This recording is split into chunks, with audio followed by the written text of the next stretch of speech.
اعوذ باللہ من الشیطان الرجیم بسم اللہ الرحمن الرحیم۔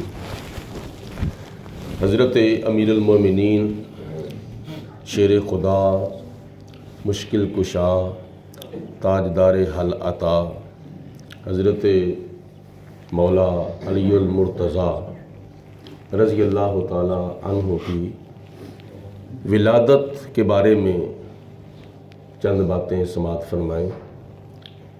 سب سے پہلی بات ہے کہ حضرت علی المرتضیٰ رضی اللہ تعالی عنہ کی ولادت کہاں ہوئی، اس کے بارے میں مختلف روایات ہیں۔ بعض روایات میں آتا ہے کہ جناب حضرت علی المرتضیٰ رضی اللہ تعالی عنہ کی ولادت خانہ کعبہ کے اندر ہوئی، اور بعض محققین کہتے ہیں کہ خانہ کعبہ کے اندر نہیں ہوئی۔ تو اس میں انکار یا اقرار کی کوئی قید نہیں ہے کہ کوئی بندہ حضرت علی المرتضیٰ رضی اللہ تعالی عنہ کو مولود کعبہ مانے گا تو تب ہی وہ مسلمان رہے گا، اگر نہ مانے گا تو وہ مسلمان نہیں رہے گا۔ اس میں یہ قید نہیں ہے، یہ اجزائے ایمان میں سے کوئی جز نہیں ہے۔ اگر کچھ محققین نے نہیں بلکہ اکثر محققین نے لکھا ہے کہ خانہ کعبہ میں آپ کی ولادت ہوئی ہے، تو اس میں حضرت علی المرتضیٰ رضی اللہ تعالیٰ عنہ کی فضیلت ہے، تو ہم اس کا انکار نہیں کرتے۔ بلکہ بعض روایات میں آتا ہے کہ دو شخصیات ہیں، حضرت حکیم بن حزام جو کہ صحابی رسول تھے، وہ بھی خانہ کعبہ کے اندر پیدا ہوئے۔ حضرت امام حاکم رحمۃ اللہ تعالی علیہ نے المستدرک کے اندر اس روایت کو نقل کیا ہے۔ تو جنہوں نے حضرت حکیم بن حزام کے بارے میں کہا ہے، انہوں نے بھی آخر پہ یہ کہا ہے کہ اس سے پہلے بھی کوئی خانہ کعبہ کے اندر پیدا نہیں ہوا، اس کے بعد بھی کوئی خانہ کعبہ کے اندر پیدا نہیں ہوا۔ اور جنہوں نے حضرت علی المرتضیٰ رضی اللہ تعالیٰ عنہ کے بارے میں روایات کی ہیں، انہوں نے بھی آخر پہ یہی کہا ہے کہ حضرت علی کے سوا خانہ کعبہ کے اندر نہ کوئی پہلے پیدا ہوا تھا، نہ کوئی بعد میں پیدا ہوا ہے۔ اور ہمارے کئی علماء، کئی محققین ہم دونوں کا ہی اقرار کرتے ہیں، ہم دونوں کو ہی ماننے والے ہیں، ہم صحابہ کو بھی ماننے والے ہیں، اہل بیت کا پاک کو بھی ماننے والے ہیں۔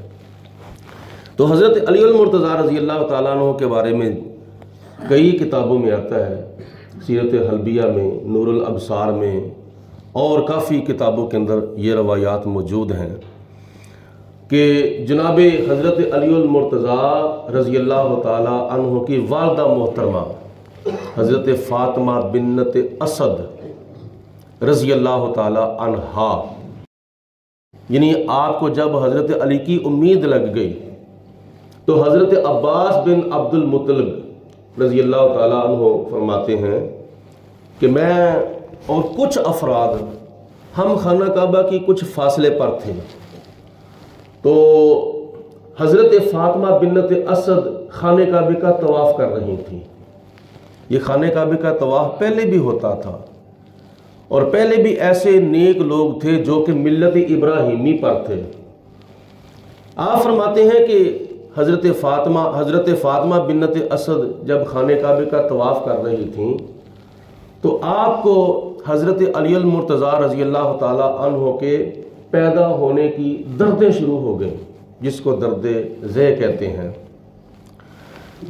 تو انہوں نے اس وقت اللہ پاک کی بارگاہ میں عرض کی، یا پروردگار عالم، میں تجھ پر ایمان لاتی ہوں، اور تیرے اس گھر کا جو شان ہے، عظمت ہے، جس کو تیرے پیارے خلیل حضرت ابراہیم علیہ السلام نے بنایا، میں یہ تسلیم کرتی ہوں، اور تیرے تمام نبیوں کو میں مانتی ہوں، اور تیری تمام نازل کردہ کتابوں کو میں مانتی ہوں۔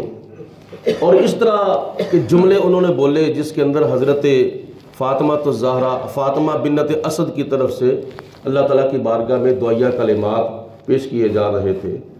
تو آخر پہ انہوں نے عرض کی یا پروردگار عالم ان تمام اپنے پیاروں کا واسطہ میرے لیے میرے بچے کے پیدا ہونے میں آسانی پیدا فرما۔ تو جب اتنی بات کی تو حضرت عباس بن عبد المطلب کہتے ہیں کہ ہم دیکھ رہے تھے کہ اچانک ایک طرف، جس طرف آج رکن یمانی ہے نا، خانہ کعبہ کا وہ کونا جس طرف رکن یمانی ہے، ادھر سے دیوار پھٹ گئی۔ جب دیوار پھٹی تو حضرت فاطمہ بنت اسد خانہ کعبہ کے اندر چلی گئی۔ خانہ کعبہ کی جو چار دیواری ہے اس چار دیواری کے اندر چلی گئیں۔ وہ فرماتے ہیں کہ پھر دیوار آپس میں مل گئی، وہ ہم سے غائب ہو گئی۔ تو ہمیں سمجھ آ گئی کہ حضرت فاطمہ بنت اسد کو درد لگی ہوئی ہے۔ تو ہم نے پھر اپنی کچھ خواتین سے جا کر کہا کہ جاؤ ان کی مدد کے لیے۔ ہم نے خانہ کعبہ کا آپ کے دروازہ کھٹکھٹایا لیکن دروازہ کھلا ہی نہیں تاکہ ہماری خواتین ان کی جا کے کوئی مدد کریں، کیونکہ ایسے موقع پر مدد کی بہت ضرورت ہوتی ہے۔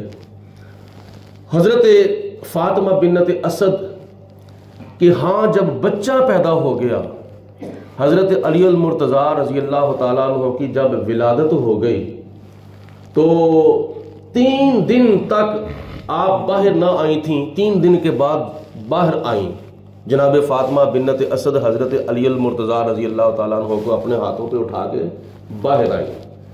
اب سوال پیدا ہوتا ہے کہ پاکیزہ جگہ، پاکیزہ ماحول، خانہ کعبے کے چاروں طرف وہ جگہ ہے جس کو مطاف کہا جاتا ہے، یعنی طواف کعبہ کیا جاتا ہے، اور خانہ کعبہ کے اندر اگر کسی کو حاضر ہونا نصیب ہو جائے تو یہ بھی بڑی خوش نصیبی کی بات ہے۔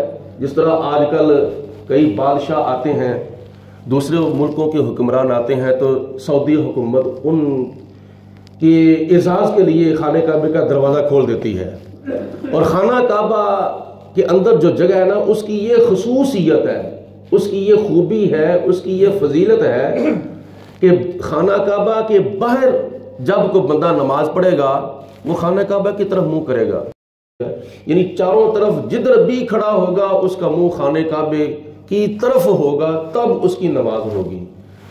اگر کوئی بندہ خانہ کعبہ کے اندر جانے کا شرف حاصل کر لیتا ہے تو اس کے لیے مسئلہ یہ ہے کہ خانہ کعبہ کے اندر جا کر وہ جس طرف چاہے منہ کر کے نماز پڑھ سکتا ہے، وہاں اس کے لیے سمت کی کوئی قید نہیں ہے، جس طرف چاہے وہ منہ کر کے نماز پڑھ سکتا ہے۔ تو ایک یہ بات ہے کہ پاکیزہ ماحول، پاکیزہ جگہ، تو ایسی حالت میں تو عورت پلید ہوتی ہے۔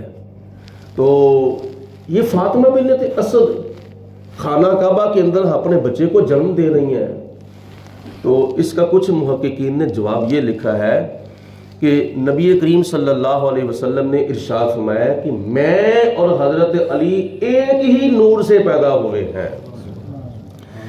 تو جب حضرت حبیب کی بریہ علیہ السلام کو اللہ پاک نے دنیا کے اندر مبعوث فرمایا تو خدا تعالیٰ نے آپ کو ایک خصوصیت یہ بھی عطا فرمائی تھی کہ وَيُزَكِّيهِمْ، اے میرے رسول آپ نے ان کو پاک بھی فرمانا ہے۔ اور یہی وجہ کہ جب نبی پاک علیہ السلام دنیا میں تشریف لائے تو بعض محققین کے نزدیک حضور علیہ السلام نے آتے ہی اللہ کی بارگاہ میں سجدہ کیا تھا، اور سجدہ تو تب کیا جاتا ہے کہ جب جسم پاک ہو، سجدہ تب کیا جاتا ہے کہ جب جگہ بھی پاک ہو۔ پلید جگہ کے اوپر پلید جسم سجدہ نہیں کر سکتا، اور نبی پاک علیہ السلام کا یہ سجدہ کرنا بھی بے مثل و بے مثال ہے۔ یہ مسائل ہمارے لیے ہیں کیونکہ ہم گناہگار ہیں۔ نبی پاک علیہ السلام کی طہارت و پاکیزگی کا یہ عالم ہے کہ آپ نے آتے ہی دنیا میں سجدہ کیا اپنی امت کی بخشش کے لیے، دعا کی رب حبلی امتی۔ تو بات یہ ہے کہ حضرت علی المرتضیٰ رضی اللہ تعالی عنہ کی طہارت و پاکیزگی کا یہ عالم ہے کہ آپ کو خانہ کعبہ کے اندر پیدا ہونا نصیب ہوا، تو جب حضرت علی المرتضیٰ کی طہارت و پاکیزگی کا یہ عالم ہے تو پھر نبی پاک علیہ السلام کی طہارت و پاکیزگی کا کیا عالم ہوگا۔ دوسری بات یہ ہے کہ جب حضرت علی المرتضیٰ رضی اللہ تعالیٰ عنہ خانہ کعبہ میں پیدا ہوئے تھے اس وقت کافروں نے 360 جھوٹے خدا بت رکھے ہوئے تھے. تو ہمارے بعض علماء فرماتے ہیں کہ اس کی وجہ یہ تھی کہ یہ بت جو ہے یہ رکھے ہوئے ہیں نا کافروں نے یہاں نصب کیے ہوئے ہیں. حضرت علی کو اللہ پاک نے خانہ کعبہ میں پیدا کر کے یہ ثابت کر دیا کہ ایک وقت ایسا آئے گا یہی حضرت علی المرتضیٰ رضی اللہ تعالی عنہ خانہ کعبہ کے اندر نبی پاک علیہ السلام کے کندھوں کے اوپر سوار ہوں گے اور جو بت نیچے ہوں گے نبی پاک علیہ السلام فتح موقع کے اوپر اپنی چھڑی کو پکڑ کر اس طرح اشارہ کرتے جاتے ہیں بت جو ہے وہ گرتے جاتے ہیں. تو جو اوپر زیادہ بت تھے نبی پاک علیہ السلام نے فرمایا کہ علی میرے کندھوں کے اوپر سوار ہو کر جو اوپر والے بت ہیں ان کو اوپر ہاتھ کر کے ایسے کر کے اتار کے نیچے پھینک دو. یہ بھی حضرت علی المرتضیٰ رضی اللہ تعالیٰ عنہ کو اللہ پاک نے شرف عطا فرمایا ہے. اللہ پاک کی ذات بابرکات کا کتنا فضل اور کتنا کرم ہے کہ جناب علی المرتضیٰ کو خدا تعالیٰ نے یہ کئی شانیں عطا فرمائی ہیں. اور پھر جب آپ کو باہر لے کر آئیں 3 دن گزر گئے جناب علی المرتضیٰ نے آنکھیں نہیں کھولی تھیں. حضرت فاطمہ بنت اسد کو یہ فکر ہو گیا کہ بچہ پیدا ہوا ہے بڑا خوبصورت ہے بڑا شان والا ہے لیکن آنکھیں نہیں کھول رہا. کیوں آنکھیں نہیں کھول رہا؟ 3 دن گزر چکے ہیں. اس کی وضاحت کل کے درس قرآن میں کی جائے گی. اللہ پاک عمل کی توفیق عطا فرمائے. وآخر دعوانا ان الحمدللہ رب العالمین.